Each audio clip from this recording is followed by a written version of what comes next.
Yeah, I'm recording. That's it. Brilliant. Was it? The Wailers weren't Bob Marley and the Wailers then, so Alexa talk fart. But anyway. The Wailers were the Wailers then. They weren't Bob Marley and, but anyway. Yeah. All right, okay, okay. Right. Alexa, pause. Well, good evening, everybody, and thank you so much for joining us this evening for our Black History Month special. We have got a fun-packed evening. Oh my goodness! Yay! I'm super excited. Look at the panel. Fantastic. So get yourself a drink, relax, be entertained, because we have got, well, we've got the Heritage Walk, Joe, we've got poetry, we've got a quiz, and we've got our special guest. Who? We have, and our special guest, Yvonne Hylton. Yay! Yay! Thank you, I am honored. Oh, you're welcome, Yvonne. Thank you so much for coming on. I so appreciate it. And thank you to everybody. This is just fantastic. So tonight I am with Marcia Hylton because we are working together. And Marcia, so do you want to introduce yourself and let everybody know what they're in for tonight? Everyone, my name is Marcia Hylton, for those that don't know me. And tonight is Leslie's Let's Start a Conversation special tonight, which is all about Black History Month. And on this session tonight, we have the wonderful Musafing, who is going to be talking to us a little bit later on about the work that she is doing, some amazing work that she's doing, and poetry as well. Then we have Joe Williams, who is the orator and on Black history and heritage in Yorkshire. And he's also the recent winner of the Legacy Award for Arts and Culture. And then we have Carol Stewart, who is a speaker, who is a life coach, and does a lot of work around diversity and culture as well. Carol, I'm going to ask you to, if I've missed anything, please do let me know. And then we've got Joanna, who is an artist who's going to be showing some of her work tonight. And then we've got a special guest, Yvonne Hylton, who's actually my mom. She's going to be sharing her experiences of, when she first came to this country. So that's what you're in for. Oh yes, and by the way, we've got a quiz. We've got a quiz tonight as well. We've got a quiz, and we have got some prizes for the winners. We're going to have 2 winners tonight. So get your thinking caps on, everybody. So, and I'll hand you back to Lesleye.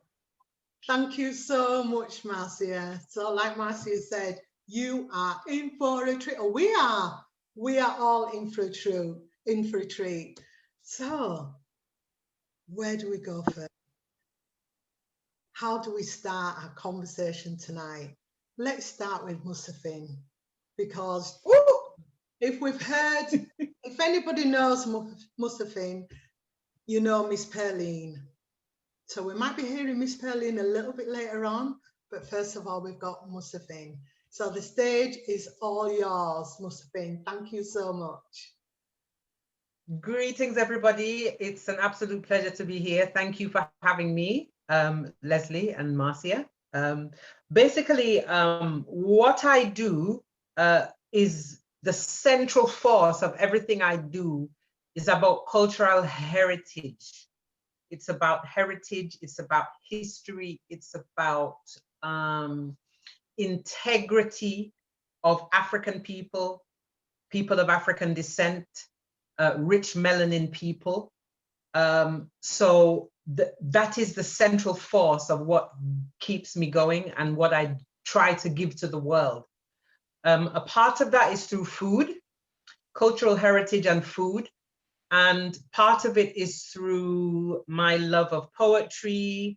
And basically, I have to big up Auntie Yvonne, because Miss Perline is an audio series that I'm currently writing. It's available on YouTube and on Patreon.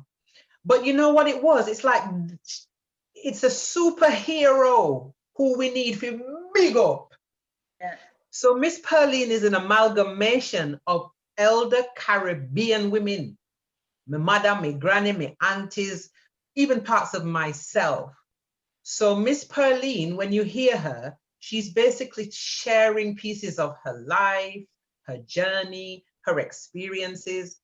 And I always say that she shares sometimes with a dash of hot pepper sauce. Because sometimes she can be a bit sharp, but that is the reality. Our mums, our aunties, they're beautiful women, but they have many dimensions. So I wanted to make Miss Pearline a real person. So sometimes she can be a bit miserable and can conquer us. And sometimes she can be very loving, but this is the reality. We have many dimensions. So Miss Pearline, the series is available, as I said, on YouTube. And she is my tribute to the woman them who, if I not them, me not die. Sorry, if it wasn't for them, I would not be here. We would not be here. Yes. Should I add? So that is a labor of love. I love writing Miss Pearline. I also voice Miss Pearline. So I hope that I can play a snippet of Miss Pearline for you a little later on. But yes, she is a superhero who, she's not trending. And I think that is a shame. So my whole meaning around of bigging up and making this series is about to make her popular and to make her remember who she is. You may see her pushing her trolley or pull her trolley as she go down to the market, or you might see her at a funeral. You might see her, you know, she might be your granny, she might be your auntie, but she's kind of hidden. But what she has created and what she has brought forth is so key that I said, I have to give her our stripes, basically. So Miss Pearline, the series, yes. And she has some adventures. It's also about saying, as we get older, we can remain vibrant. We can remain, there's an episode where she sees some gold boots in a shop and it's like, but wait. And it's a way of saying, why can't a woman in a 60s, 70s, 80s Caribbean still be flashy? Look pan Auntie Yvonne, look pan her. In our beautiful earrings and our red. So it's about saying, let's remain vibrant. You know, grannies and aunties, their only role is not just to sit there and knit. They have dreams and they still have thoughts and they still have adventures and they still have stories to tell. So Miss Pearline is really, it's exciting. It's an exciting journey because each time I sit down, I say, wow, what am I going to write? Episode am I going to write this time? And it's like little snippets of her life that she shares with the world. Yes. Really, I've listened to Miss Pearline episodes and it's fantastic. Absolutely. And when you listen to those, it's like I'm listening about stories about my mum and my aunties, and you can so relate to them. I mean, it's just fabulous, and I'd recommend anybody to listen to them because you'll hear your mum, you'll hear your granny, you'll hear your auntie in those stories, and they're just absolutely fabulous. Yes. Really, really fabulous. Thank you. Really enjoyed them. Yeah. And I wanted to ask you as well, Musa, because you do something also called breadfruit reasonings. Tell us a little bit more about that. Roast breadfruit reasoning is a name that I just loved because in the Caribbean, when you roast a breadfruit upon an open fire, you see, I can't even speak English when I talk about it. When you roast the breadfruit and you take it off the open fire and you start to peel back the breadfruit and the smell of it and the steam come out, everybody comes. It's about togetherness. It's about how the breadfruit brings togetherness. And it's another heritage and cultural food.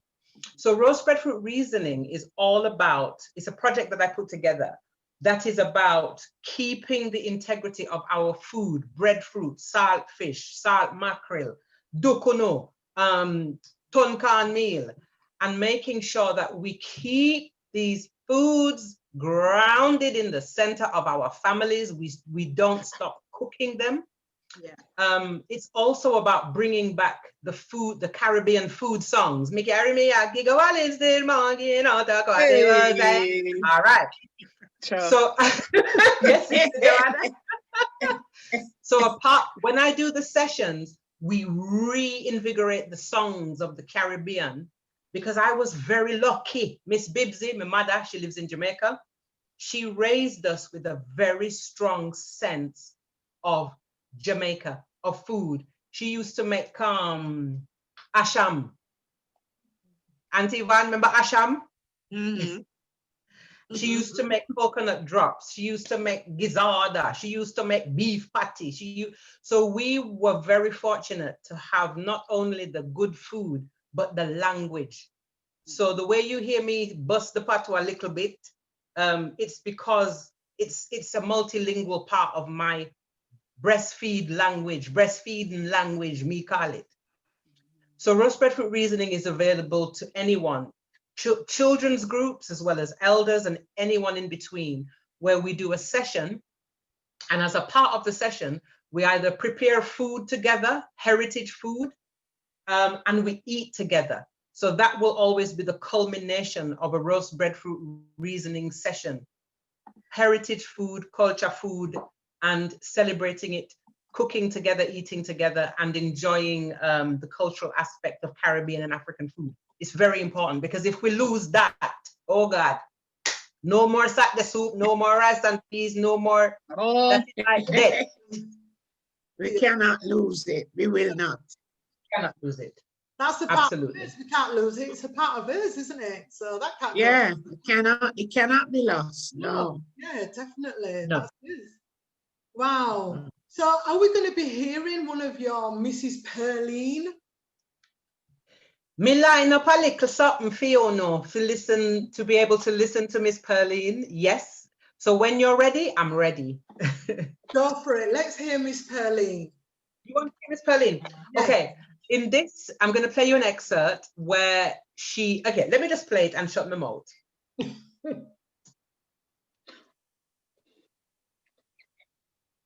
Well, Mr. Lawson get a lovely send-off.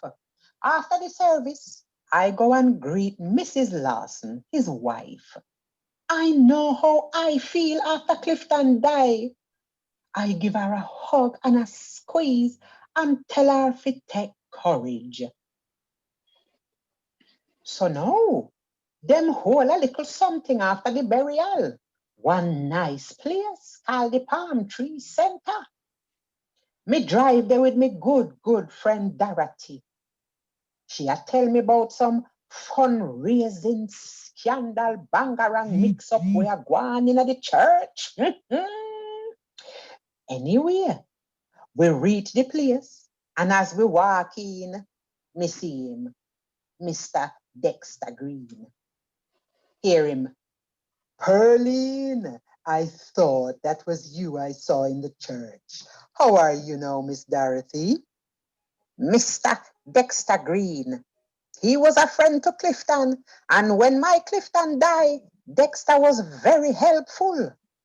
Then one day, about a year after, him come to me house like a slippery snake and asks if there is anything he can do for me, and he is always there if I need him. Good afternoon, Mr. Green. How are you? Dorothy greet him, then went and find us a table amongst all of the people them. Oh, Perline, it is such a sad occasion. Poor old Mr. Lawson was definitely a good one. But I'm delighted to see you. How have you been, my dear? How have I been? Me think to myself, and which dear him a call me. Me answer back. Oh, Mr. Green, I am well, thank you. How is life? Call me Dexter now. Look how long we've been great friends. Life is grand, Pearline, but not as grand as you. You're looking so fresh and wonderful, girl. Butter him a try, butter me up. Me notice them start serve rice and peas, curry goat and coleslaw to the guests them. Me look like me dip on the menu. You get the idea. So that is an excerpt from Miss Pearline at the funeral. And that is on YouTube right now, Musukando, Musukando, which is my business umbrella. So anywhere you want to find me is Musukando, Facebook, YouTube, if you want to hear the rest of what happened at the funeral. Oh, excellent. That was brilliant. Amazing. Yeah, I love it. Yeah. Well done. I love it. Thank you so much for sharing that with us all. That's okay. Wow. Guys, you are so in for a treat this evening. Marcia, we are doing a quiz tonight.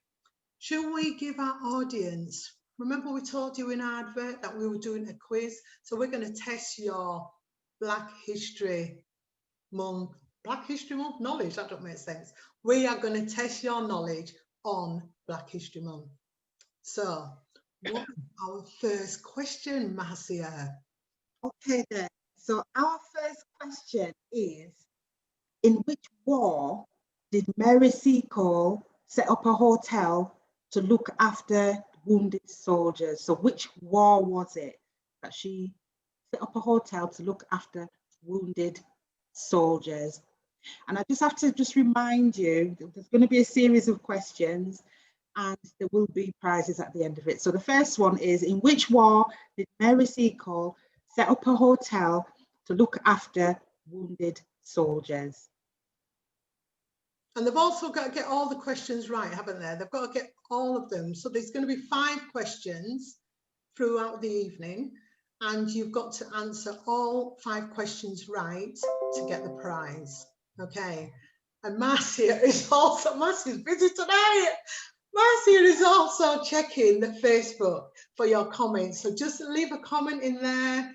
Tell us where you are and tell us what you think. Just say hello. Just interact with us, because we're here to have fun, to interact with you. Okay, so Avalink Fielding says, it's so important to teach our children to cook and to have our traditional meals. So that one's for you, Musa. Paula Taylor, oh, she's watching. Yeah, I think. And Marvina says she's loving the reading, the poem. Not the poem, the Miss Pearline. Yeah. So there we go. Thank you. Excellent. Thank you. So where should, right, tonight we was just like, we didn't really put our order together really well. So, and I'm going to put my hands up to that. So I'm going to go over to Joe. Sorry, Marcia, was you going to say something? I was just going to say, we're going with the flow this evening and we're just going to enjoy. Yes, definitely, definitely. So shall we come? Sorry, quickly, can I just ask something? I've got people messaging me. Where is it being streamed to on Facebook? All right, have we not, I'll put you on there, Carol. No, I've not got nothing come up in my notifications. No? Oh. No. I will have a look and see. I'll try and sort that. Okay. Right, sorry, Carol. Right, so, Joanne, arts and culture. I thought you said Jewel. All right. Yes. Wow. Market, you start in the mahogany market this week. No. So mahogany market is something that was initiated by Rachel Mills, and Rachel Mills is a very humble young lady from Leeds who decided that Leeds needs to have she needs to help small businesses in Leeds and Bradford and the surrounding areas to be able to have a platform to launch their their businesses or keep their businesses going. So the first market, she had 15 businesses, and then the second one she had 20. And now she's got an opportunity to have a shop in the Leeds Corn Exchange, which is a very iconic building in Leeds. So I'm going to be one of the resident members of the collective that has their stuff down there in Leeds, and we are kicking it off November 7th. It's going to be COVID safe, you know, so we're going to keep our people safe, and it's going to run from November all the way to December, end of December, which is exciting, because it's just an opportunity for people, and she's going to have feature weeks as well where other artists can come in. So please, we're going to try and have things online as well, but if you can pass through, anybody out there can pass through Leeds, you can come in at the day if you don't want to come when whole heap of people did it, but because it's going to be open every day of the week, from 10 till.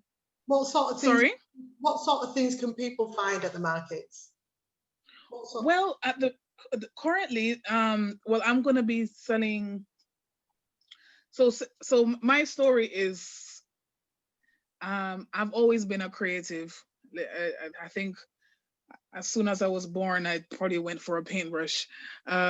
So it's in my bone, it's in my blood. So, but I kind of lost my individual passion for it for over the last, probably couple of years, because I was just focusing on singing, because I'm a singer as well. But I always painted, I always loved drawing and painting. So I was living in Ghana for 6 years. And I think every Caribbean, every Jamaican should probably try and have a visit there. You will really find a lot of connection to our heritage and our roots out there. It's, even the Anansi stories is a part of the Ghanaian culture as well. And some of the patois words is actually Akan words, which is one of the local languages. So we definitely have some strong connections to Ghana specifically. And yeah, I came back from living there, which was a beautiful experience. And I came back in December 2019, and then lockdown happened in a March. So, we start to the corona creep round, and lockdown happened. So I said, Lord God, what am I gonna do with myself? So when you come back to the UK after living abroad for such a long time, there's a sense of consciousness, a sense of awareness that you kind of have in yourself, and I felt a bit lost, if I'm honest. I came back to the UK, I didn't know what to do. I said, Lord God, what kind of, I felt like the people that I had as close friends, I felt like there was elements that they wouldn't understand in me or about me anymore, because I've lived in a country where, to be honest, and I'm gonna put my hands down on it, on my heart, and say, when I was growing up in school, them never really talk about Africa in a good way. You know what I mean? They kind of, I don't know if any other Caribbeans in kind of the 25 to 30s have this kind of feeling as well, but they kind of gave you this perception that, well, in Africa, they marry a whole heap of woman, and they wear grass skirts and dance around the fire, and they're many wives, and you kind of get this very kind of backward sounding view of the people, and they make Caribbeans feel like, say, listen, we are superior, we are a Christian country, we do everything right, we have a strong culture. And listen, the both cultures are beautiful, but when you go and see Africa for yourself, it's a total different experience, a total different enlightenment that you get, total different understanding of yourself. So I came back feeling genuinely woke, feeling genuinely like aware of myself. And I thought, okay, I need to figure out what to do with all this knowledge, what to do with all of this exposure to Afrocentric arts, and this feeling like, a new a new understanding of color based on how I saw color being used out there, and it was just beautiful. So I came back, and what I would say is that in lockdown, me decide to level up, right? So I literally, I think I painted over 100 paintings Wow. in lockdown. Wow. That's some of the paintings there we can see. Yeah, and once I saw the idea, I said, no, get up and do it. So this one was is Michelle and Barack Obama, and they are merged together. Black love, Black excellence, and I saw the picture and I saw let me just get up and kind of paint it. That's our Chadwick Boseman up the top there. I don't want it to come drop on me, but got some African print on the collar instead of the and this one was a conversation me think say Rosa and Martin going to have with themselves now. So this is Martin Luther on the phone, and the picture behind him is of him in the jail cell after him get locked up, as a kind of reference to the time where he was during the movements. And this was Rosa sat on the bus, and she's just talking to Martin, and they're having a conversation saying, Rosa, I had a dream, but this isn't it. And Rosa is like, yeah, Martin, I never sit down for this.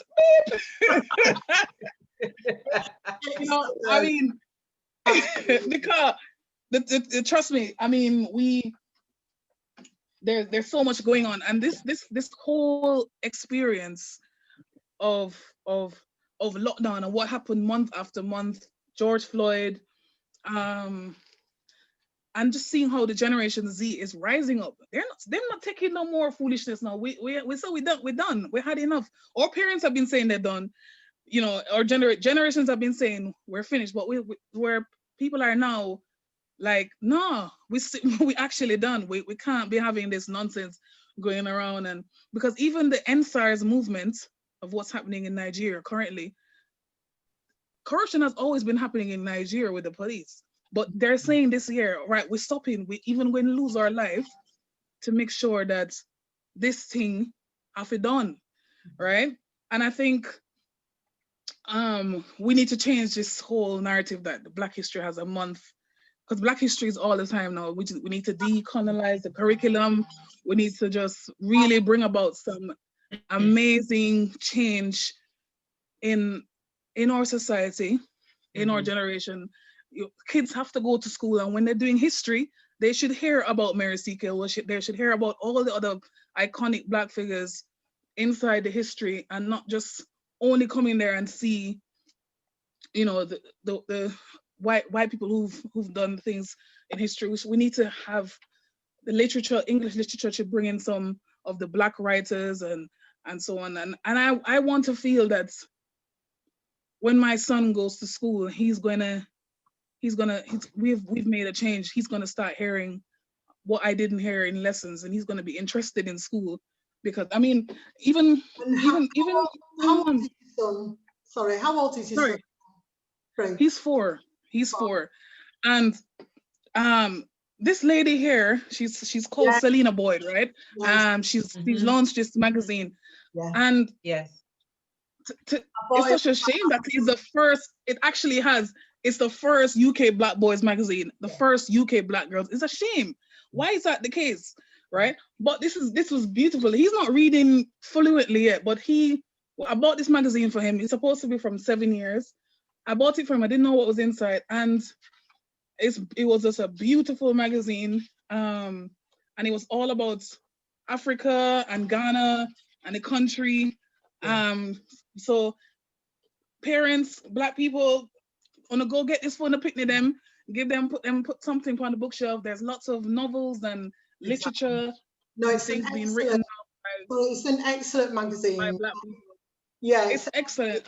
Yeah, I bought that for my grandson, and they've also got Coco Girl as well, which is Yeah. brilliant, you know, and it's so nice Brilliant. for the young kids to see, you know, themselves within a magazine, and we've waited, you know, far too long for things like this to happen. And thank goodness, Yeah. you know, it is happening, and 2020 is our year. Yeah.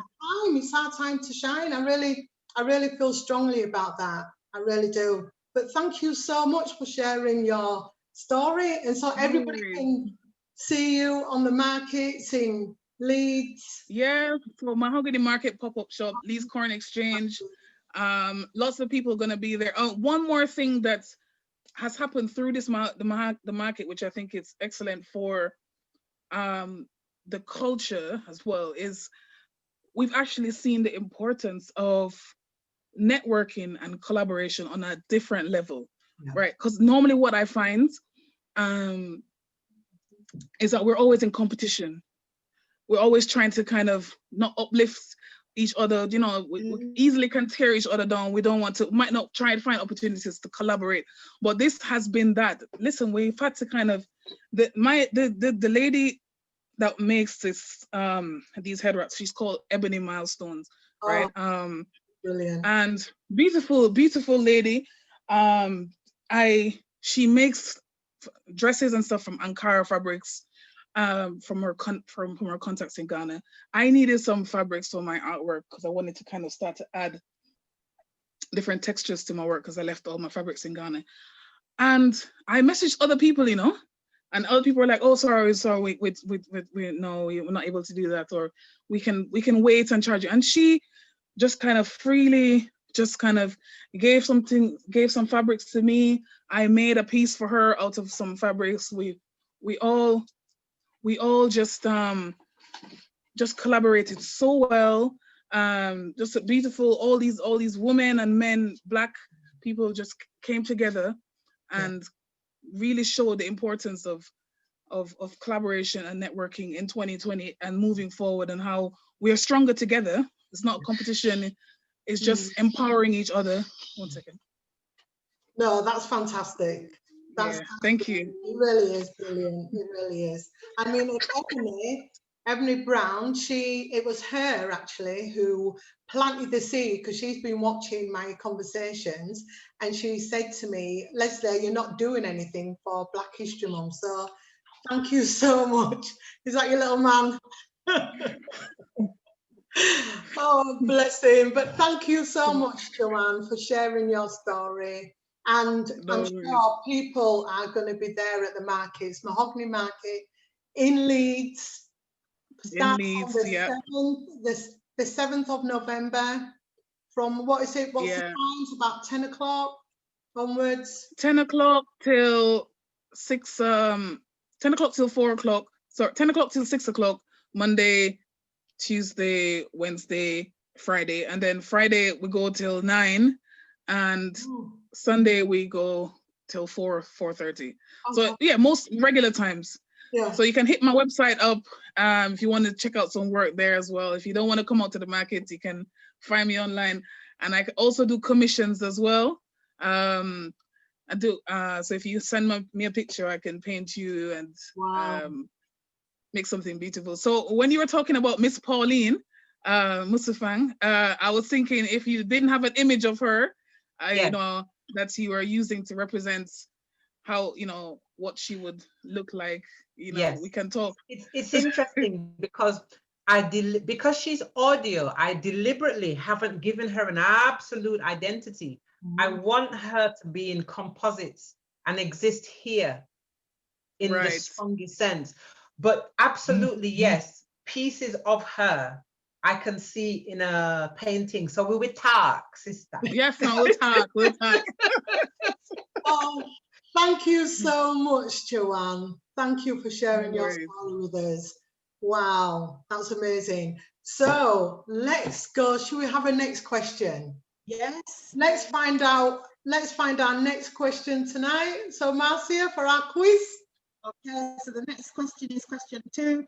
Who was the first Black football player to captain England in the UK? Okay, so who was the first Black football player to captain England, yeah, here in the UK. Wow. Okay. So yeah, keep checking and make sure you're writing all your answers and wait until you get all the 5 questions and then send in your answers to us. So that means you've got to stay tuned. And I hope you're enjoying the show so far. You're relaxed, you've got a drink and just been entertained because it's too cold outside and it's nice Wednesday evening, quarter time, chilling out, relaxing. So yeah, so right, where are we going to go? Carol doing some brilliant work. And Carol, the first question, how has 2020, the lockdown, how's it been for you? It's been business-wise, it's been up and down. So at the beginning of lockdown, I had initially a number of people wanting to take up coaching because they saw it as a time to develop themselves. You know, so oftentimes when you're faced with change, people look at how they can develop themselves. A lot of people working from home, they've got a lot more time because they're not having to commute and so forth, or they're on furlough. And so they saw it as a time of development. Then it went a bit quiet over the summer, but it started to pick up after the after the killing of George Floyd, should I say. It started to pick up because organizations, so I do executive coaching, leadership coaching, organizations wanting to diversify, make sure that they're sort of diverse and inclusive, and also wanting more Black coaches, coaching organizations, wanting Black coaches on their books as well. So yeah, I've been approached by a number of people as a result of what happened to George Floyd and the ripple effect that has had. Wow, that's amazing. It's sad that it had to take that for it to happen. Yeah. But I mean, do you feel, I mean, for me, I feel that there's so many Black businesses what are just doing amazing work at the moment, you know, so I think it's really sad what's happened to George, but it's, you know, giving people more of awareness that, you know, we're not sitting down anymore, we need to stand up. And that's how do you feel about Black Lives Matters? What is that important to you? How do you feel about that? In terms of the movement, yes, I think that it's important. I'm glad that it's getting the attention. As I said, it's a shame that it's taken this for it to happen. But if change comes about as a result of it, then his death won't be in vain. And that's how I see it. And I think that, you know, there's a lot more people that it's increasing their awareness. People who would never have even thought about whether they were racist. I mean, having conversations with people. I mean, even on the road that I live on, as a result of lockdown, a WhatsApp group was set up, and then after what happened with all the Black Lives Matter movement, like neighbours were asking questions and, you know, asking what books they could read or what they could read to their children, and I was able to sort of share books with them. I have a set of books that a woman I mentor in South Africa had written called Africa for Smart Kids, and they're stories about Africa, or the real Africa, told through the eyes of children. And so it's talking about things like colonization, about the enslavement, about inventions in Africa, things like that. And it's told through the eyes of children. So I've been lending them to my neighbours so that they can read them to their children because they want to know. And I think that is a good thing. Yeah, no, I think that's excellent, you know, and I think it's excellent that people actually want to know, they want to learn more, so which is really good, you know. And do you agree that we need to definitely get into the schools and learning, you know, teaching our younger generation? Well, we need to. That was a silly. Yeah, definitely. Yeah. I was in touch with so I'm originally from Sheffield, but I live in London, and as a result, I'm a semi-regular columnist for the Sheffield Telegraph, and as a result of an article that I wrote months ago, I was approached by a documentary photographer who's doing an exhibition, who wanted to speak to me about my childhood experience. And as part of that, it was to get in touch with the school that I went to in Sheffield. And when I contacted the head teacher, and he was telling me all the things that they're doing about, you know, Black Lives Matter, Black history, because he said that he doesn't want it just to be for October. He wants to integrate it into everything. And I thought that is good. And I just hope that all schools are taking that stance. Yeah, yeah. I saw something on Facebook the other day when one of the MPs, she was totally disagreeing.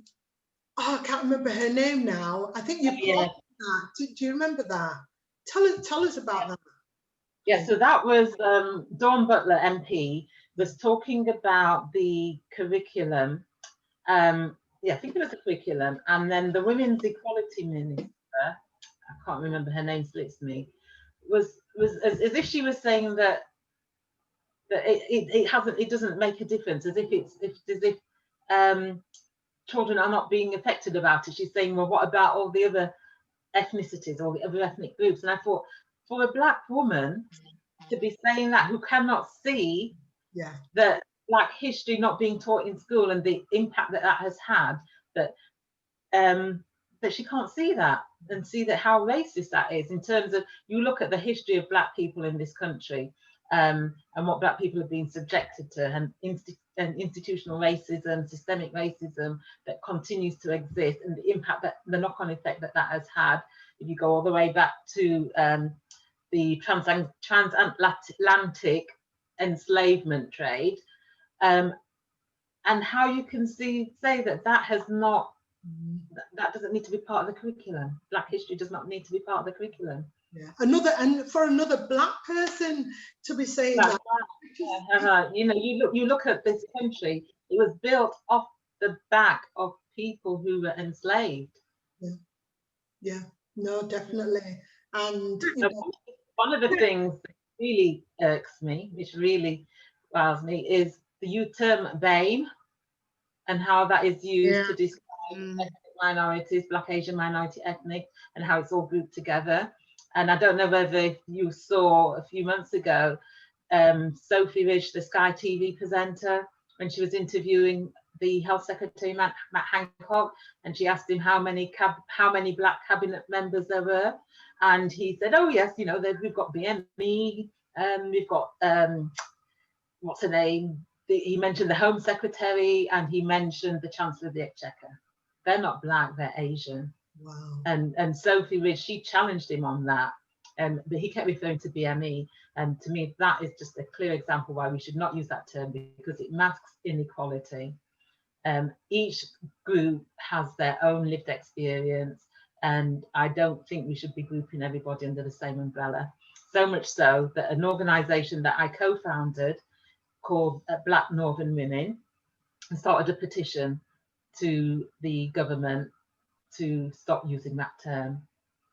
And so if anybody watching, and those of you who are online, I encourage you to sign the petition so that we can have that debate in Parliament. We need 100,000 signatures for it to be debated in Parliament. So please do sign the petition and share it as well.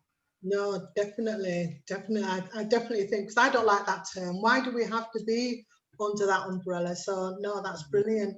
So it's lazy, and it makes it look like you have the white people and then you have the others. Yeah. And they're just a group. Can I just ask you a question, actually? Marcia, you're very quiet. You're very low. Oh, sorry. Can you hear me now? Yes. Sorry. Yeah. Yeah. I wanted to ask you a question, and it kind of links to what you've been saying about the whole BAME issue. And I understand that. I know that you wrote an article not that long ago, and it was talking about councils wanting to change the Black Lives Matter thing to Diversity Month. So rather than have Black History Month, it was Diversity Month. What are your thoughts? What were your thoughts on that? Yeah, so that was about 2 years ago, where there were certain councils who were saying that they weren't going to be celebrating Black History Month, they were going to call it Diversity Month. And to me, because they're saying that, you know, all ethnicities need to be celebrated. And to me, that's a bit like people who say, when people talk about Black Lives Matter, it's a bit like people who say all lives matter. It's not that we're disregarding other ethnic groups. It's just that because of what has happened historically with regards to Black people, that it does need to be celebrated. Ideally, we shouldn't have to have a Black History Month. It should be integrated into everything, like Absolutely.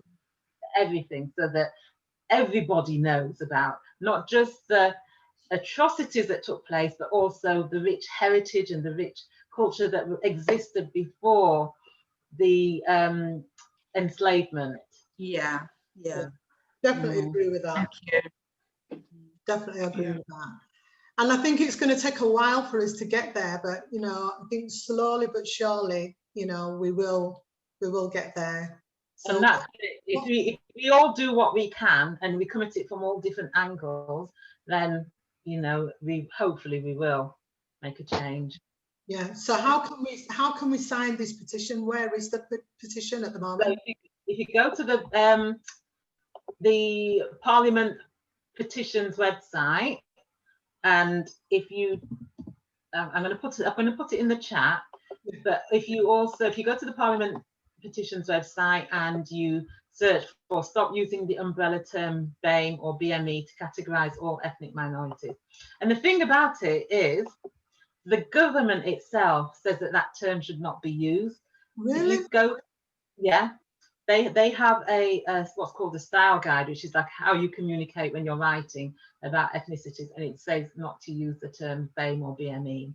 So the government themselves say it, but yet the government still uses it. When I submitted the petition, initially it was rejected, and the response was that the government does not use the term, and they gave me a link to the Cabinet Office website where it says they don't use the term.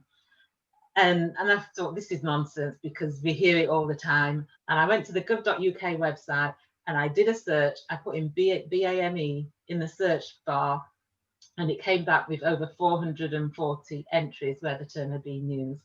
Then I filtered it down to guidelines, services, and I can't remember what the other one was, just so that it wasn't people's opinions or blogs that were in there. And it returned something like 52 entries. So I replied back and I said that there's something wrong here, because you've said that the government doesn't use it, but yet on the gov.uk website, and I put how many entries that I'd found. One of them was even put up there the day before they'd emailed to reject my petition. And so then the response was that, oh, they will appeal, that they will put it forward for an appeal. There was no mention in the rejection email about an appeal process, and there was no mention on the website about an appeal process, but they put it for appeal and then it was approved. Oh, they will appeal. Yeah. They will put it forward for an appeal. I put the link in the chat, so please do share it, sign it if you support it, and get people to sign it. So if you can get to the 100,000 signatures, then there can be a debate in Parliament, and hopefully that will be a very constructive debate about race, about ethnicity, and what we are referred to. Yeah, no, that's brilliant, Carol. Thank you so much for that. And thank you so much for bringing so much information and awareness for everybody. So yeah, well appreciated. Thank you. So Marcia, we're going over to you. Okay, so the next question for our guest. Right. Yeah, so the third question is, Zadie Smith won several awards for her first novel in 2000 when she was just 24. Okay, what was the name of the novel that she wrote? So it's Zadie Smith. She wrote a novel, her very first novel in 2000. What was it called? Wow, that's a question. That's a good question. I like that one. Oh, thank you so much, Marcia. Wow. So where do we, I think we need to go over to Yvonne Hylton. Oh, yeah. Yes. Hi, Yvonne. Hi, honey. How are you? Yes. I'm good. I'm good. Good. Oh, Yvonne, you are our special guest this evening. Okay. Thank you so much. Thank you. Thank you. I'm honored. What do you want me to do? Yes. I want to hear all about your story. I want to know when you first came here, when did you, and what was it like for you? What was your experiences? Oh, wow. When I first came here, it was in the 61. And honestly, I didn't enjoy it for over 6 months, possibly more. It was, for me, it was not nice, it was horrible. I didn't know it was daylight when I got into London. I thought it was in midnight because it was so dark and smoky fog everywhere. And, you know, by this time it was early morning and I had to travel from London to Preston, Lancashire, where my mother lived. That was in September. I was so cold that I opened my suitcase and took out one of my big bath towel and put it around my shoulders.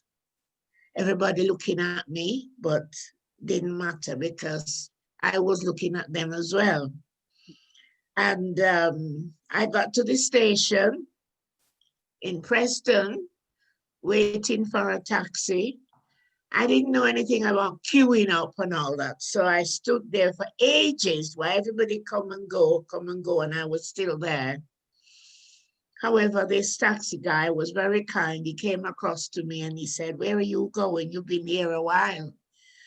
And I said, "I'm going to Ashton in Preston."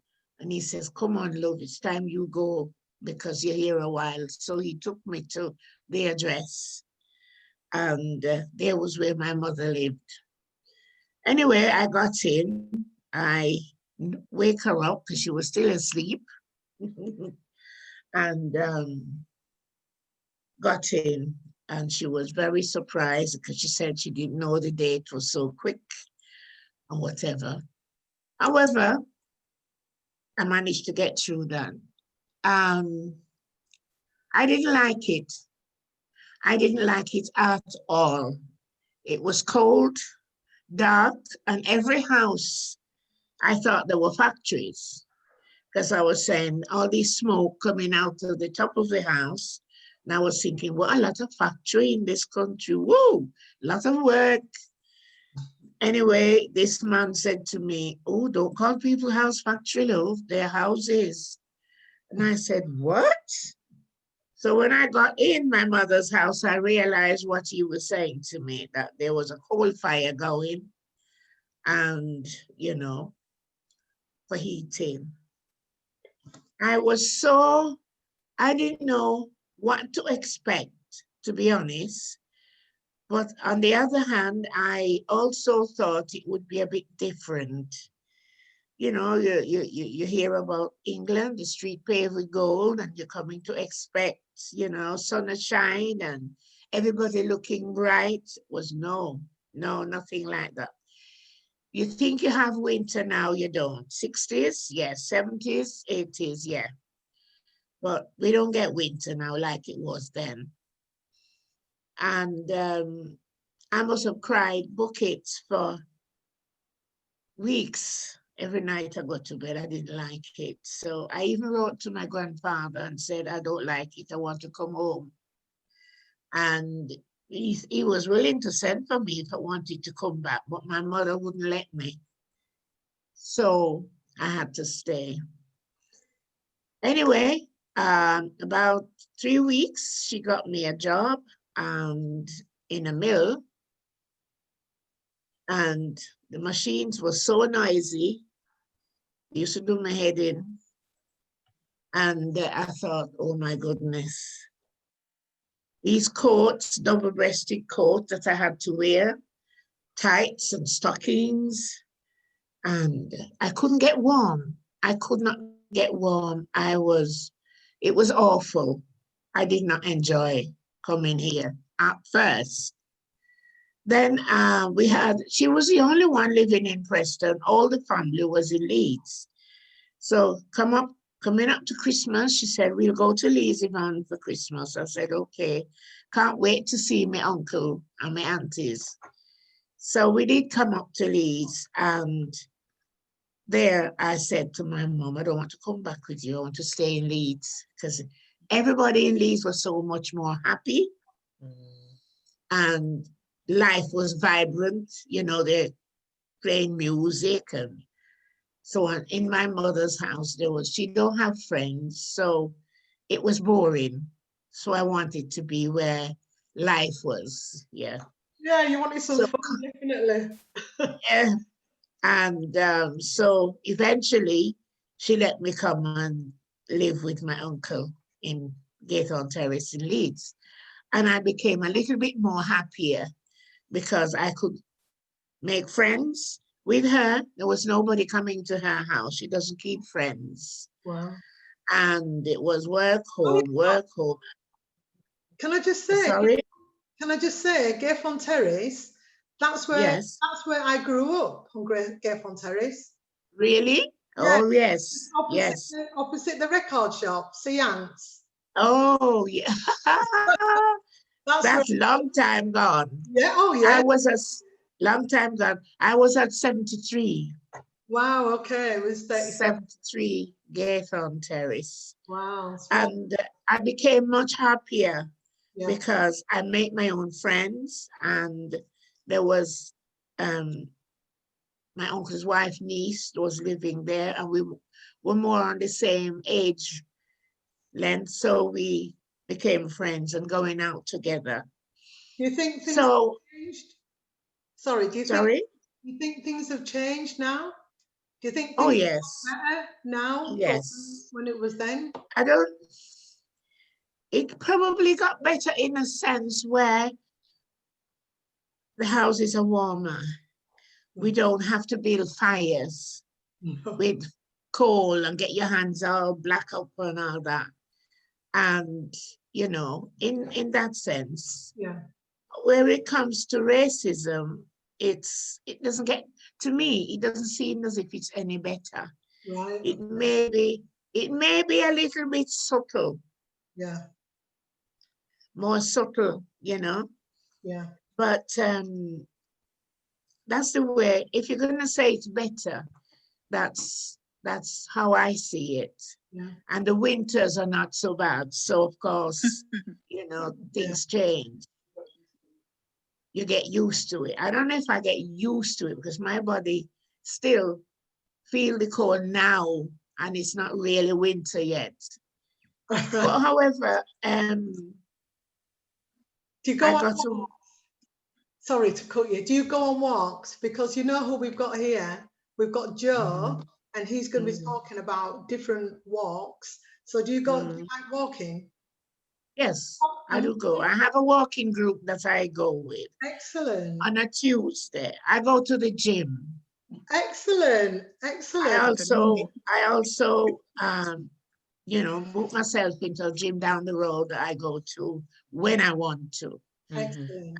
And I haven't been since my birthday because they bought me a mini bike, so I'm riding it all the time in the house. Go on, Mama.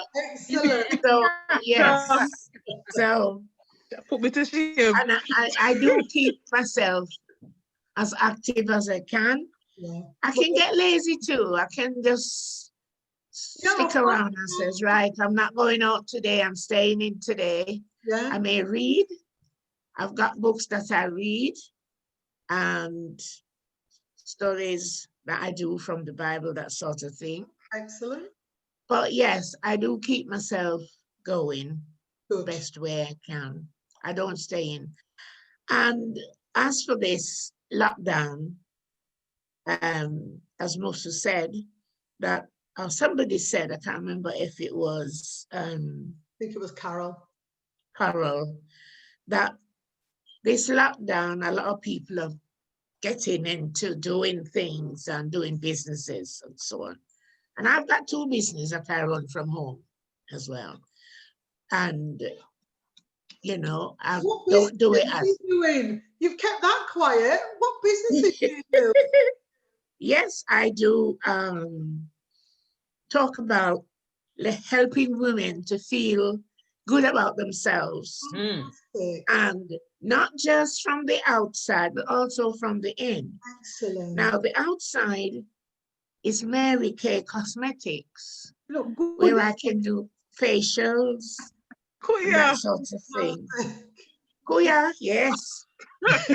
I was taught how to do facials from home, and I've also done brides at one point, yes. And that's the outside, and the beauty inside is to help you to pay cheaper bills. There you go. So you can sleep at night. And the way you pay cheaper bills, I am with a company called Utility Warehouse, where I am one of their, distributor.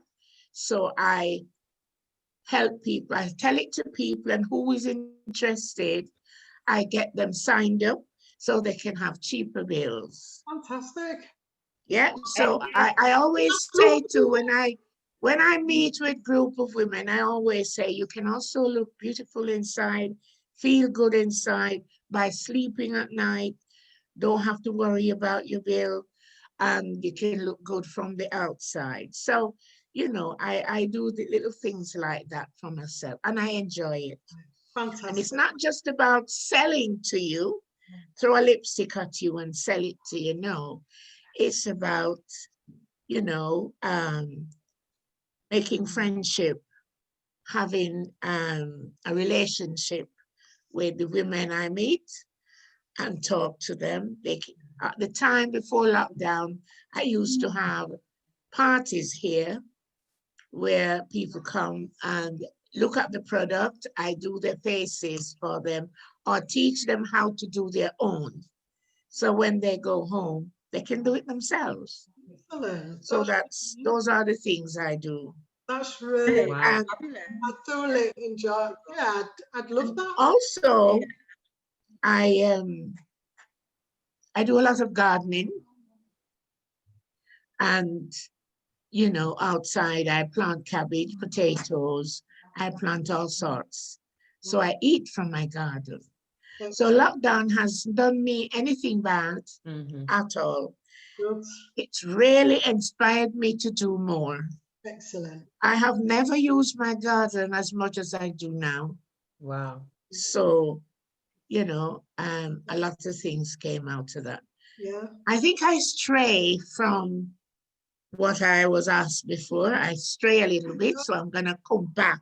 No, to the- that's fine in what you're Is it fine? Oh, I Absolutely. thought I should talk a bit more about being here in this country. No, that's fine, because we're gonna. Is that fine? Okay, okay. But I also want to say that I have 5 children and they've kept me going. I love them and they love me, and they really keep me going. Sometimes if I'm here, if somebody will ring me every week, one day, one will ring me today, next one will ring me tomorrow, and so on. So I have a lot of blessings that I give thanks for, children, and the things they, you know, they learn from me and I learn from them, vice versa. So it's been good. It's been good. When I got married in this country, I was very young. I just had I came here in September and I had my 19th birthday in October, month after. Wow. So, you know, and I didn't know anything about looking after the house or keep, you know, run the home, because things were done for me back home growing up with my grandparents. So I came here and have to make my own home. Yeah. And I think I did a good job. Can ask Marcia, any one of them. I think I did a good job having the kids. Yeah. bringing them up, sort No. of thing. But of course, Marcia, So, talk to Marcia often, and Marcia always, you know, has got yes. something beautiful to say about you, which is lovely. Mhm. So nice. Mhm. It's really Yeah. nice. So, yes, Nice my to talk to you now. experience, my experience here, coming here, was hard to start with, and lots of racism. But back in those days, people would ask you a question that you wouldn't want to ask anybody about their own. They want to know everything. But we're talking about Black history and Black Lives Matter. I feel that when we first came, my generation, we integrate ourselves far too much straight away. And so, you know, we lost something.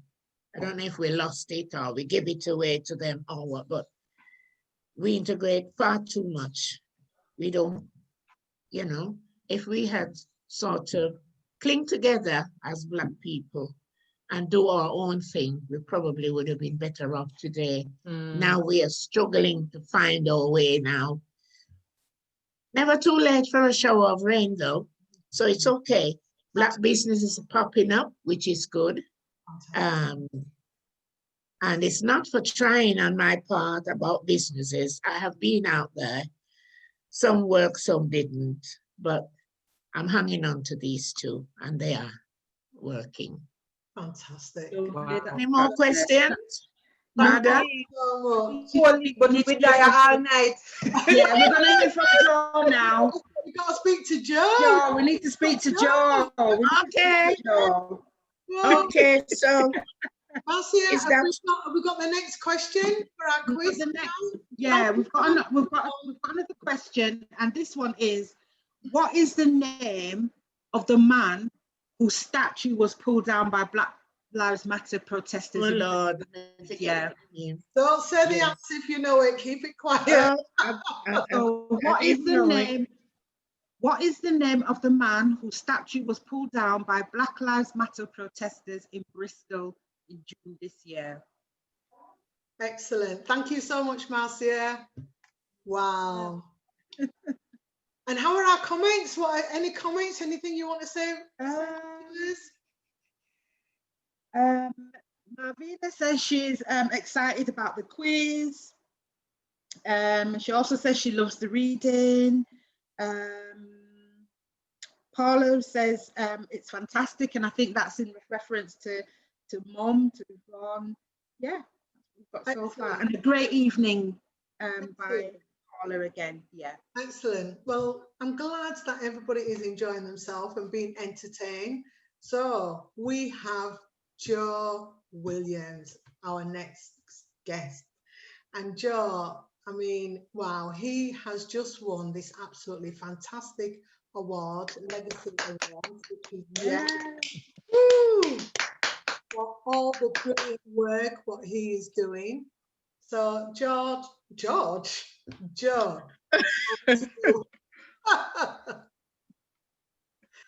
Right, over to me now. Thank you very much. It's such a privilege. It's been so wonderful being here and hearing everybody. Hi, Musu. Thank you very much. Thank you, Joanna, Carol, and Mrs. Hylton. Happy birthday. Has it gone or is it to come? Oh, it just gone. Thank you. Oh, Are you a Thank Scorpio? Are you. you a Scorpio? Libra. Libra. Oh, I'm well, Libra. that's a shame. Nobody's perfect. It's okay. All right. Joe, are you a Scorpio? Yeah. me too. The best. The Team absolute Virgo, Team Virgo. Oh, wonderful. Okay, there's been already some points raised, which, you know, I think might be addressed here, especially in terms of BAME. You know, you have to ask yourself, what is the cultural heritage of BAME? What are the ancestral roots of BAME? And I think it's because we've been disconnected from knowledge about our ancient roots, that we readily, allow these things to, how did that happen? How did we allow that to happen? It's ridiculous. So, okay, I'd like to go into a presentation now, and I'll turn my screen off as I do it. So bear with me. I'm going to turn my screen off and share screen.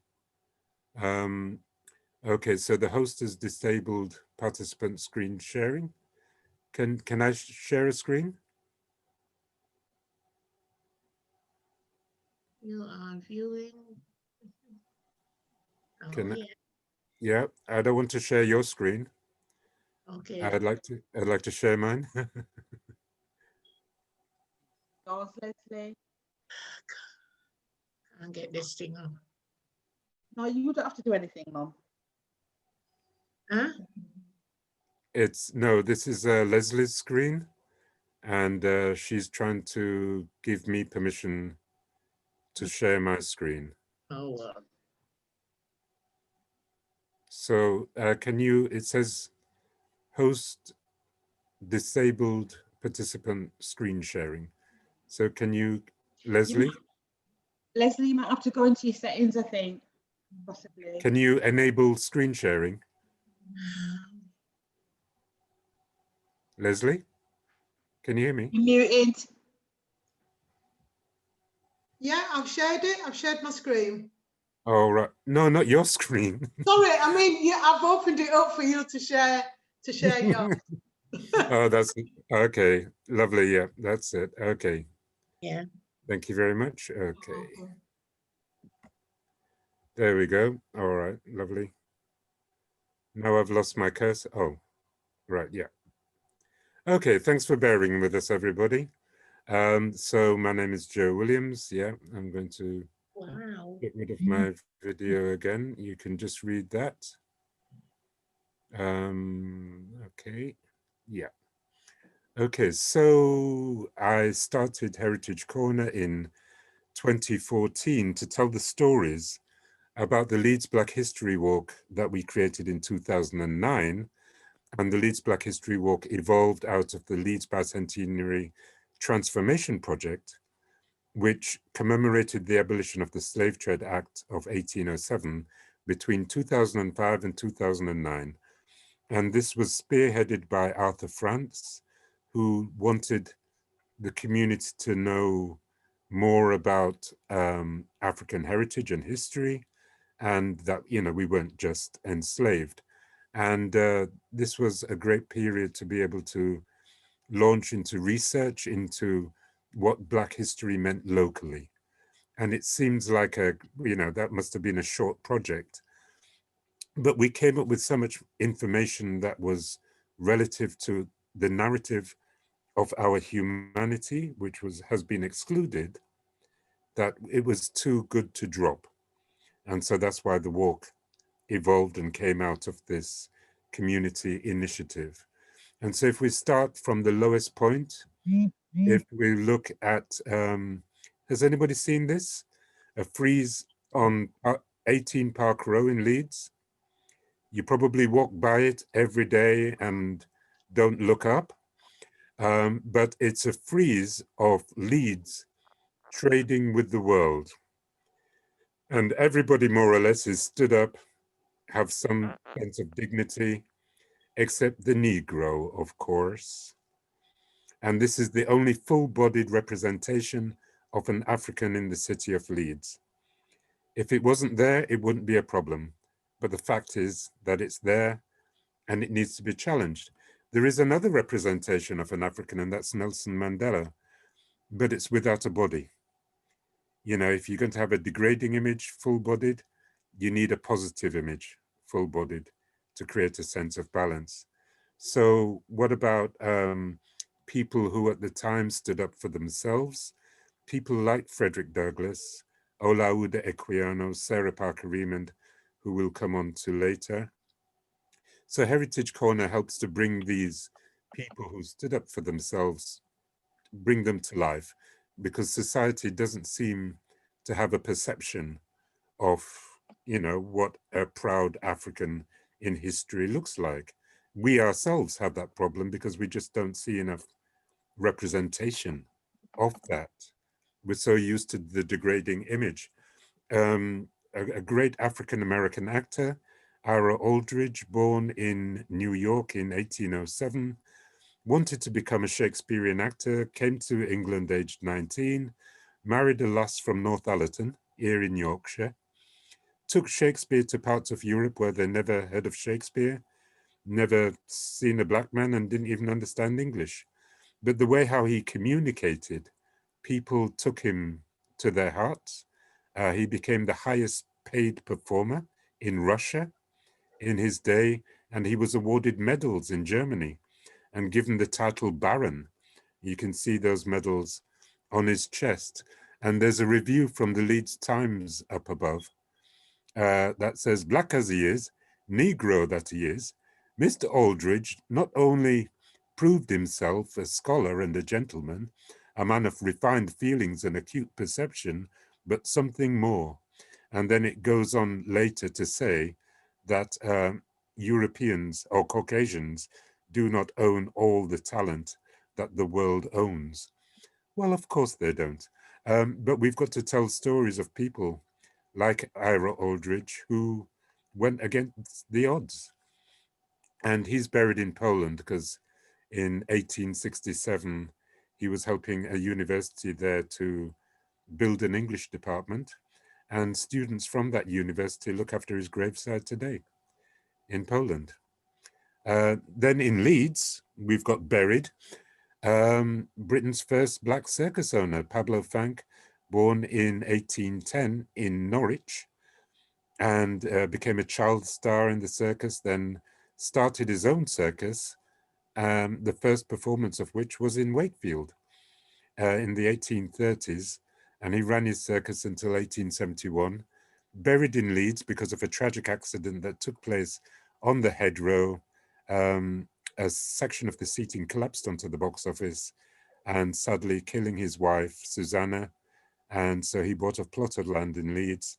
And in 1871, when he died in Stockport, his body was brought to Leeds by train and taken to Woodhouse Cemetery, which is now part of the University of Leeds' central campus. And Pablo Fank is just one of many others, as well as Ira Aldridge. Thomas Rutling was a member of the Fisk Jubilee Singers, and he was born enslaved on a plantation as a child. Then emancipation came. He joined a choir to raise funds for the university in Tennessee that he was at, called Fisk. And they called themselves the Fisk Jubilee Singers, toured America, toured Europe 3 times, became a favorite of Queen Victoria. Then he decided to become a school teacher in Harrogate, in a private school. And that's where he died in 1915, in Harrogate. And we were able to tell his story at the Harrogate International Festival on stage, where I performed opposite an operatic singer that literally blew my socks away. It was like performing next to a hovercraft. This man's power was so immense. I had to hold on to the stage furniture so as not to get blown away. Power, it was awesome. And so by working with different organizations and groups in the region, you know, just to pay tribute to Black people who have lived in Yorkshire, in marking the centenary of the passing of Thomas Rutling, you can see his grave at the bottom left. You can see Khadija Jardine, my colleague Audrey Doogie and Alison Edwards, who were researchers who have done phenomenal research into Black people in Britain. Incredible. And so for me as an actor, I want to bring these stories to life. Oh, there's the opera singer in the middle to the right of the screen.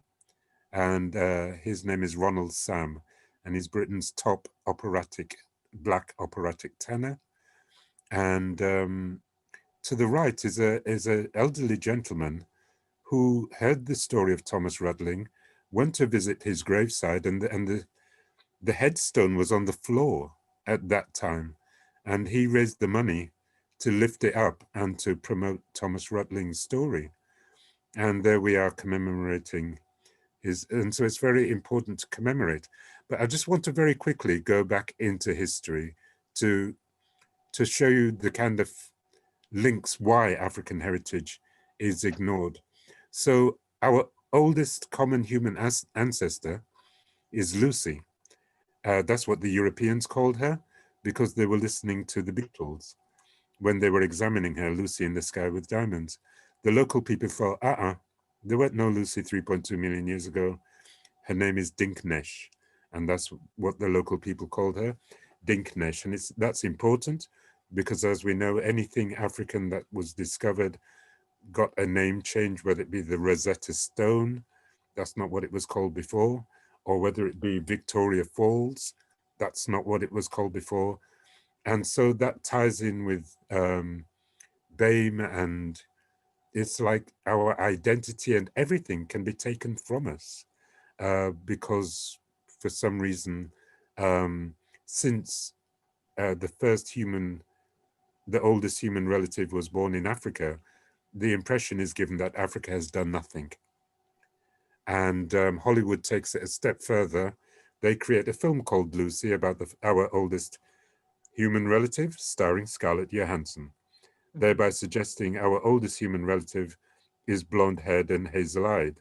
And whenever, as you know, whenever Hollywood makes a film about ancient Egypt, it's people with lighter skin, white skin, in positions of authority, and in the lead roles, Black people are inferior and enslaved or invisible.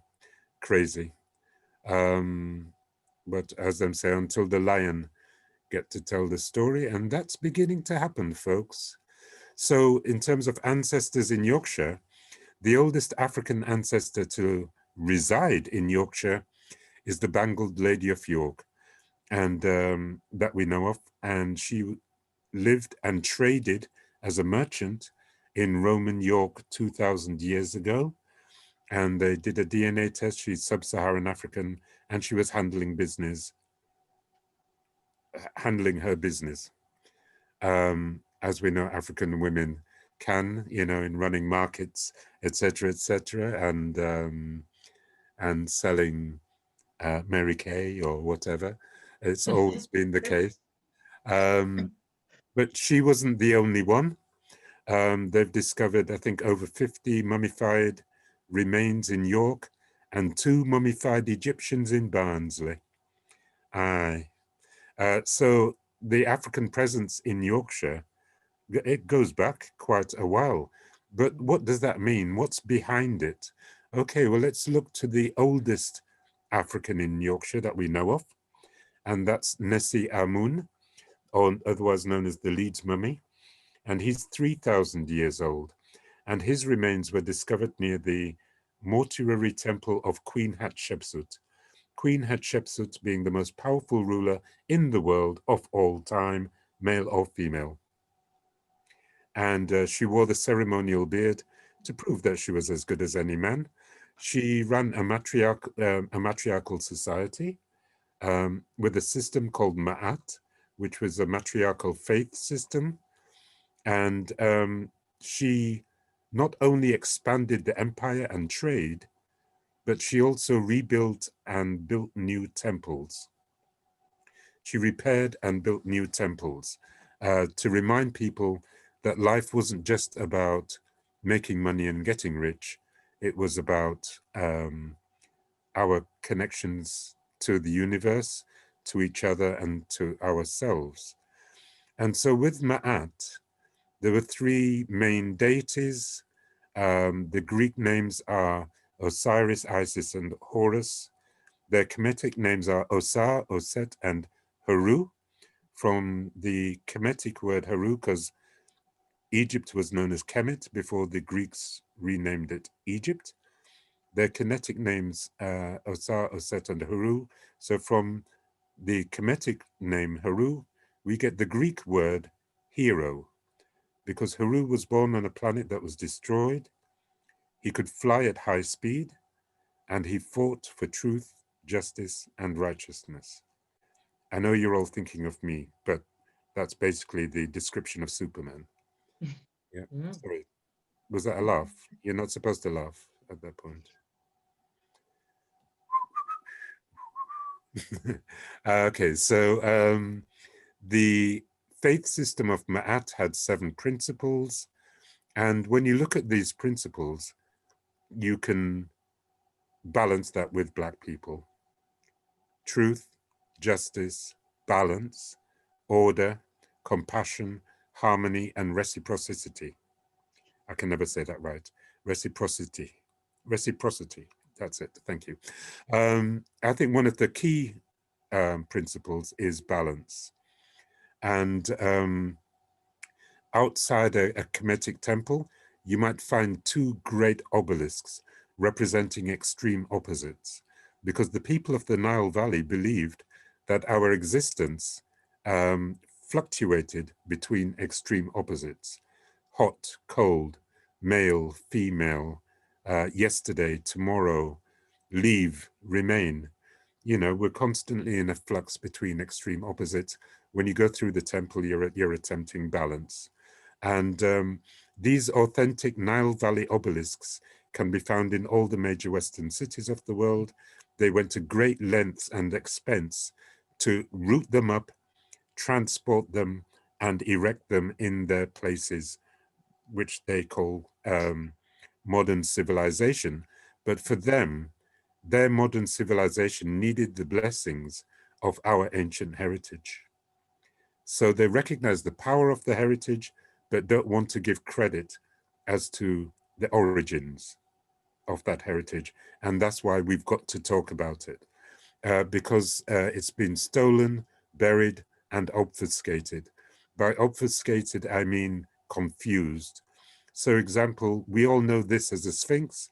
We all call it the Sphinx, but we're doing ourselves a disservice, because the ancients who studied the stars and the constellations and created stories that were passed down from generation to generation for thousands of years. Do you know how stable a society needs to be for stories of people who studied the universe and passed down that wisdom from generation to generation? So we believe it's the head of Heru with the body of a lion looking to the constellations. And it's a homage by the ancestors to their descendants to say you are connected to the heavens, to the stars. You know, we have stardust within us. We all literally have stardust within us. And the ancients knew the connection. They knew that we're connected not just to the constellations, but to animals, plants, insects. Everything is interwoven. And so for thousands of years, the people of the Nile Valley had a society based on balance, on science, effectively, and prosperity. And of course, the Greeks came along and changed things. So Sphinx is a Greek word, obelisk is a Greek word, Egypt is a Greek word, and pyramid is a Greek word, meaning layers of pancakes. It wasn't a compliment. And our history has been buried literally. The 25th dynasty, in 2002, archaeologists discovered a massive pit with these colossal statues buried and broken up. And they happened to all be pharaohs from the 25th dynasty, which was an all-Black Nubian, I'm trying to think of the other name, but my brain's just kind of done a dud. But all the other names of Black people living in that region, they were pharaohs, the whole 25th dynasty.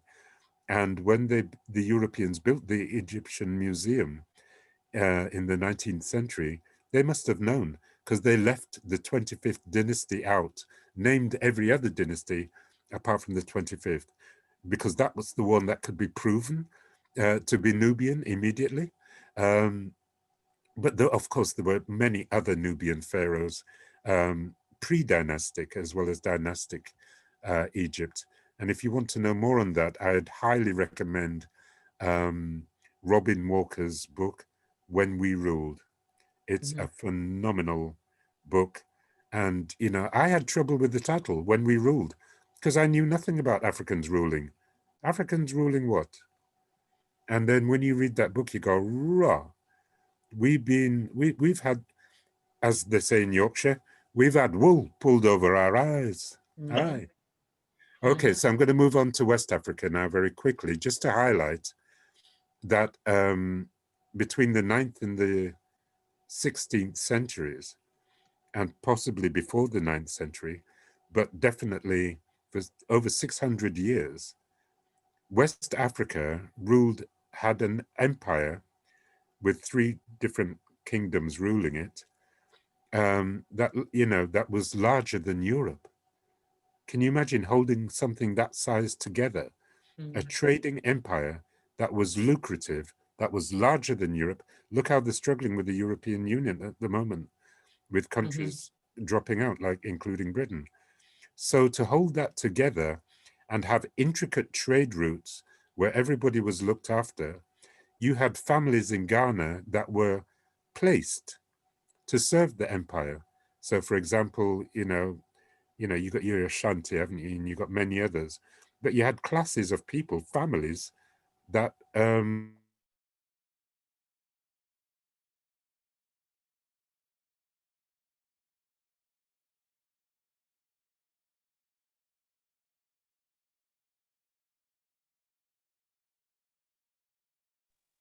Hello? Have I frozen? Oh, wow, what's happened? Britain and Europe were inspired by that and modeled their economic ambitions on what already existed in West Africa. And so in the Kingdom of Mali, you get the richest man in the world ever because he owned gold mines. And this image of Mansa Musa with a golden crown, golden gown, golden staff, sitting on a golden throne, holding a big piece of golden bling, appeared on a 15th century 14th century, I think, yeah, 14th century European map that you can see here. And please note the architecture surrounding him, castles and turrets, and, you know, a lot that was destroyed during slavery and colonialism. When Europeans saw that image, they would have not known anything like it because they just simply didn't have the resources. They just didn't. And they would have thought, we're having that. And that's effectively what happened. The Catholic Church sent out a decree to Portugal and Spain to convert heathen and take their goods, or kill them and take their goods. Not very Christian. One of the greatest rebels against Portuguese enslavement was Queen Nzinga, and she fought from the front. And it's important we acknowledge that there was resistance, but of course they didn't have they couldn't match the weapons in terms of guns.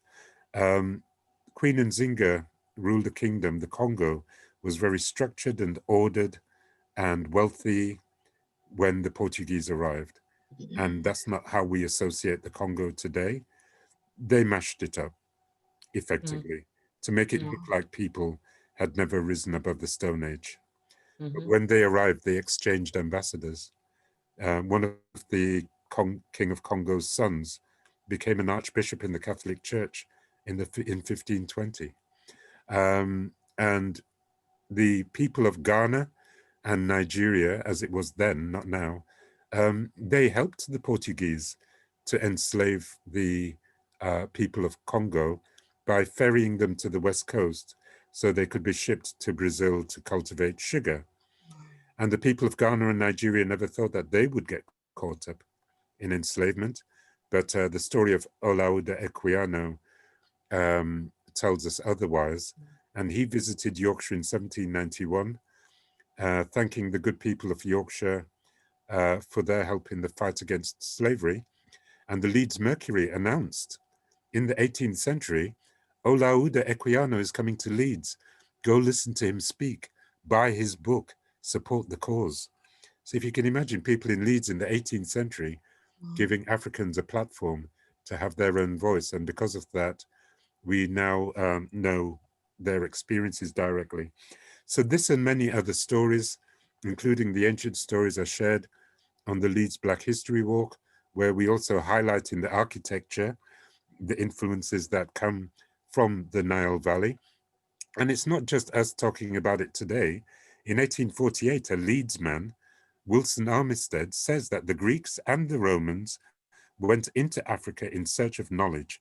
There they sat at the feet of Ebon philosophers, black philosophers, to drink in wisdom, saying not then that Africa is without her heraldry of science and of fame. Can you imagine? A white guy said that in 1848. And that's so difficult for so many of us to believe today because we've been so brainwashed. But even in the 18th century, a French philosopher, you know, would concur with what I was saying about, you know, the study of the stars. And he says, there in Egypt, a race of men, now rejected for their black skin and woolly hair, are the very ones to which we owe our arts and our sciences, founded on the study of the laws of nature.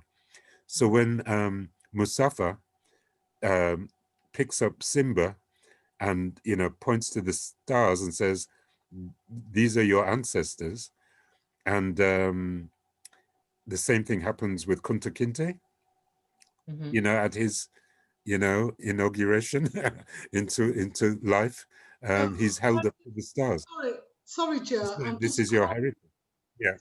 Can you hear me, Joe? I'm just conscious of time, and yes, this is absolutely amazing. What you're. I know. I just want to blow your minds till you stop me. Pardon? I just want to blow your mind till you stop me. So can I just finish on one thing, which is interesting? Please go. It's all interesting. It's all very interesting. Yeah. Okay. Just very quickly, I'm sorry to keep everybody, but just to tie it together. Yeah. You know, and how we can put a new interpretation on British history. In the 18th century, the Black British poet Phyllis Wheatley wrote a poem on imagination, which she says, how imagination, who can describe your course? And she basically says, you know, from star to star, the mental optics rove, measure the skies and range the realms above. You know, that's what our ancestors did. They had an intense knowledge of the stars and a power that we just can hardly relate to today. So we come from a very powerful heritage. It's up to us to tell the story, and I'll end it there. And it's been a pleasure.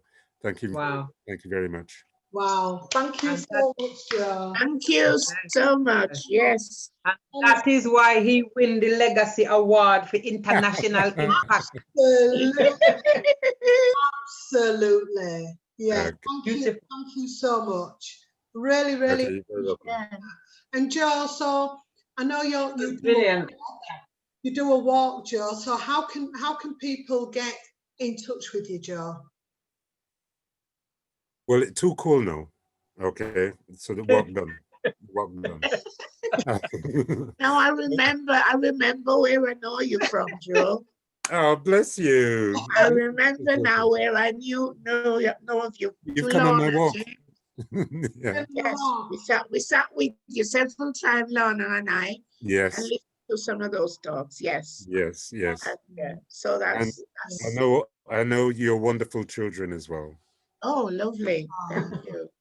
So if people Google Heritage Corner Leeds, you could get to the website. We're unfunded, but we're looking to do something about that now because of George Floyd this year, there's been a lot of interest, and we think we deserve funding. We're looking to go into schools, but it's people need to know that Freemasonry is founded on ancient Nile Valley wisdom.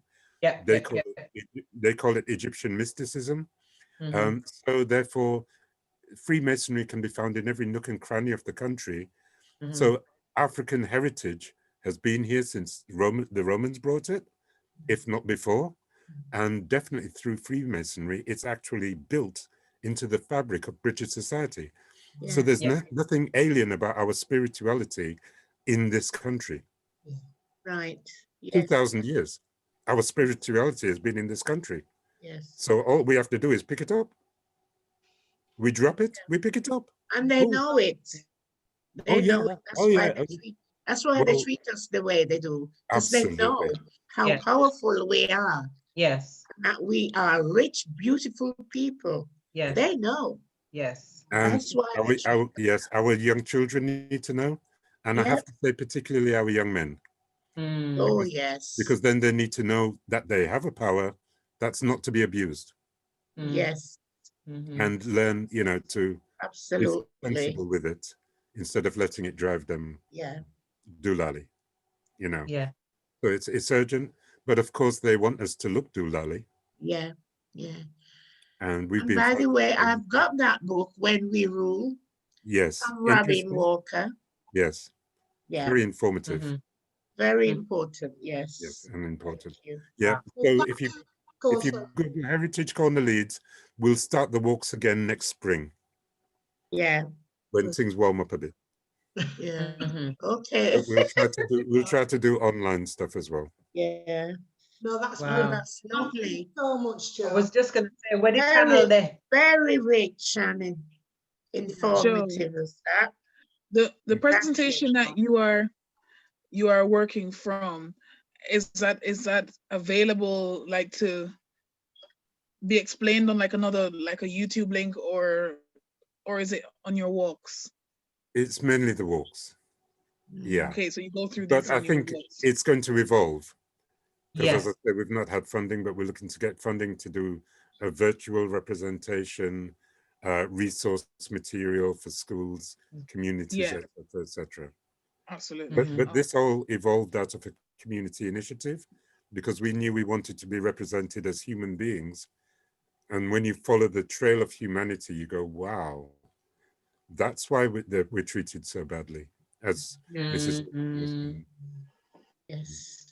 But thank you for the question. Thank you. Thank you, Joe. Thank you. Brilliant. Wow. Thank you. Any A round of questions? applause. Absolutely. Rich. Yeah. Very well done. Yeah, Well presented. that was excellent. Thank you. Thank you so much, Joe. Marcia. Thank you, everybody. Thank Oh you. no, you're Hello. welcome. You're welcome. Marcia, we're over to you. Okay.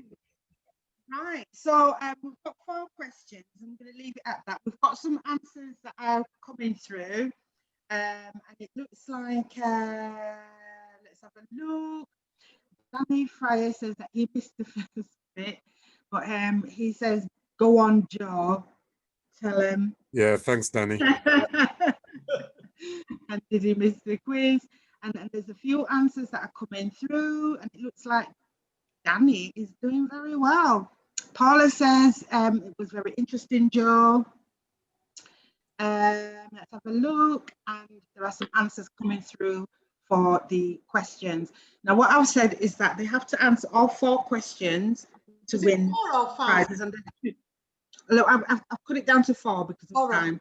So, so there's four questions, and at the moment it looks like Danny Fryer might be getting a prize, but we shall see. Yeah, and I don't know who else is coming up. Come on, people, get putting the answers in. You get a prize. So, and I think, well, Lesleye, I'll let you talk about that. What the prize? Oh, so this is your prize. Can you see it? There you go. It's mine, Danny. I'm having it. Oh, he doesn't know the Everything you know, football lad. one, unfortunately. Everything Young you know. gifted and black. Oh. So have we got a winner? Not quite. Okay, but we can check. Okay, but yeah, we will check and we'll announce that one. So yeah. So Yeah. I think yeah. Do we have to give the winner tonight, or can we look through the comments and give the winner? Or We can look through the comments. I think people would like to know tonight though, but we'll see. We'll see if we can do that, and we'll put it in the chat. Yeah. Well, I think we're going to come. So must have been to finish off. Yes. Yeah. Yes, definitely. With We're going to finish off together. We are going to sing a song together. Then I'll read the piece. Yes. What song would you like us to sing? Every time I think of Liza, water come on me. All right. Every time I think of Liza, water come on me. Oh, come back, Liza, come back, y'all. Water come on me. All right. Come back, Liza, come back, y'all. Water come on me. All right, Lord God, you never know look at that thing. Where you find that from? Oh my God. You never hear what me say about my mother, but anyway, let me read the poem. All right. All right. She who dream her young girl dream fi travel far from up a coconut tree hill and down a sorosy bush gully, where outside cooking fire smoke rise above the lush trees, and everybody get a taste of fried fish and bammy from country woman who keep her secret tight and shove her higgler money in the bank betwixt her breasts. Yes. The dream of better things fi come and better must come as the distant sound of scare, rhythm and blues tune Money Oh by Higgs and Wilson adrift from a rum bar shook together wooden speaker box. Their dreams of England turn reality. Ticket buy and ship there at the wharf. Oh Money Oh, why did you go? I love you so. She who get a rude awakening as she sit down on the edge of a wooden chair at a cracked, greasy old tea-ring stained table in a broke down coal England house where our man live. With it look like 10,000 fellow Caribbean men. Our suitcase by our foot as the unfamiliar sound of the rubble a drop from the coal man as send coal down the coal chute. She hold on tight to her pee-pee as she a wonder, I eat this. How she can manage again to take herself through the dirty backyard and watch her breath a blow before her in a the ice cold figure at the outside toilet. She call upon Jesus. She call upon her granny. She call for her daddy who sell some of him best hog to raise her fear. She cringe up and finally accept, just like her pee-pee, this England life she choose have a flow. You want more? Next verse.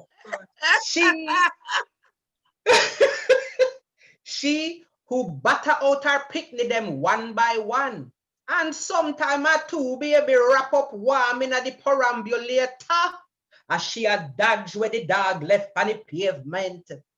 A wheel her picnic to pick up milk token from the post office.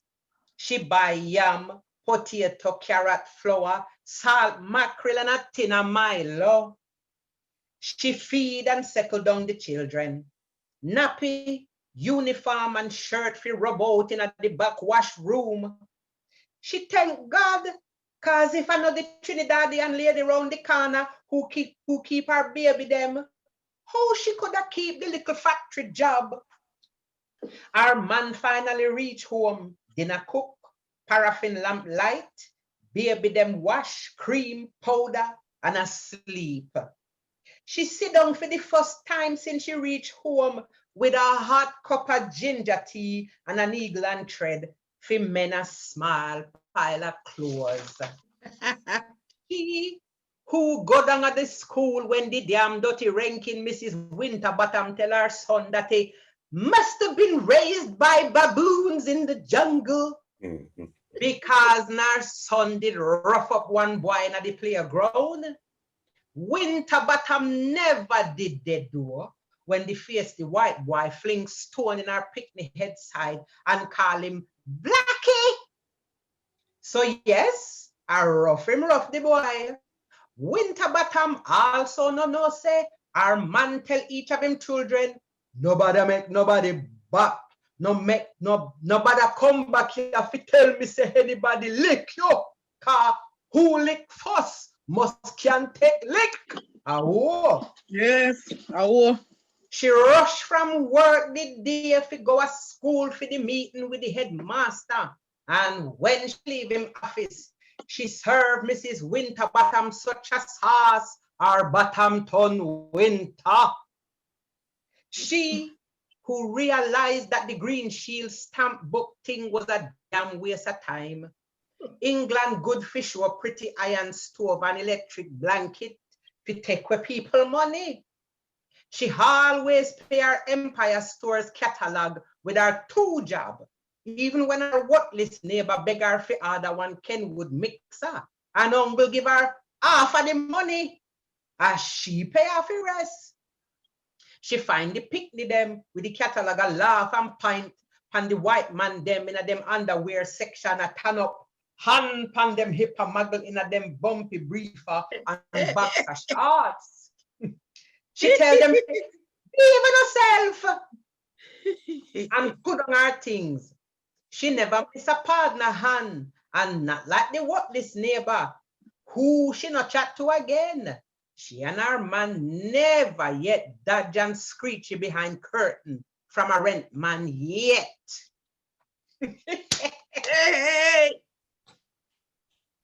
There's more, but I think that is the flavor. And as you were talking, Auntie Yvonne, I hope some of those images Yes.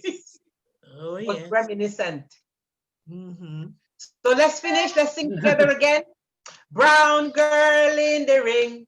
Tra-la-la-la-la. There's a girl in the ring. La-la-la-la-la-la. Brown girl in the ring. La-la-la-la-la-la. She looks Like Like a sugar in a plum. Clap on yourself.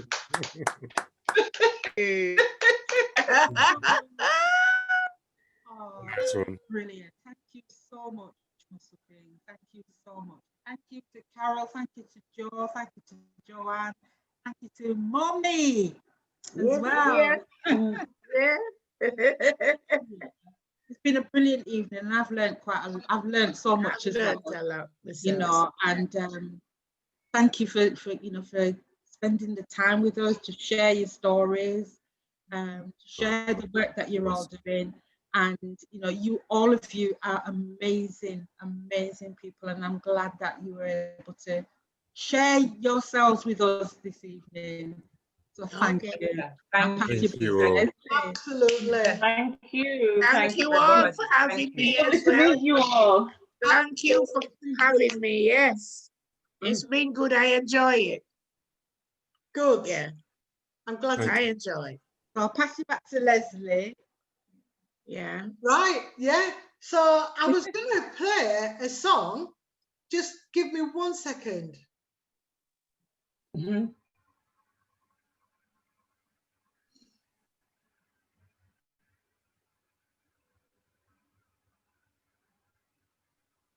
She's not playing. She is telling me that the song I want is not there. Oh, what song are you trying to play? What song is that? Young, Gifted and Black. Oh, right. Shall I put it on for you? So, please, Carol, go on. Yeah, let me see if I can. Rider. Let me get it.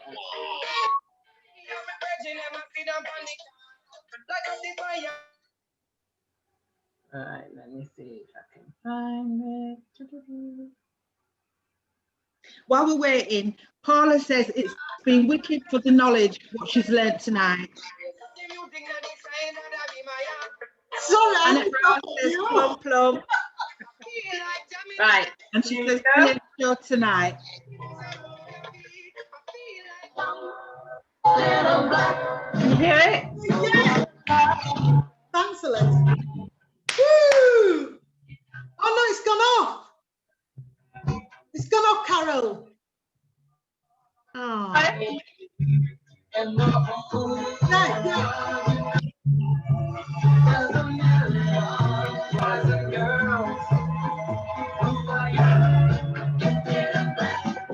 Oh,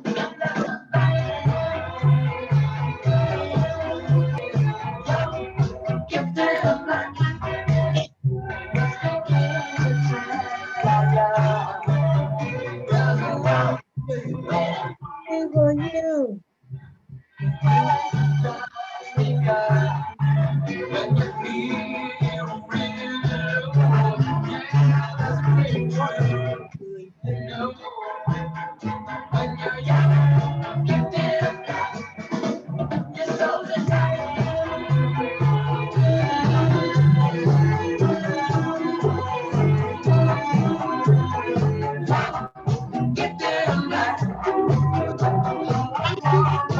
Carol, thank you so much.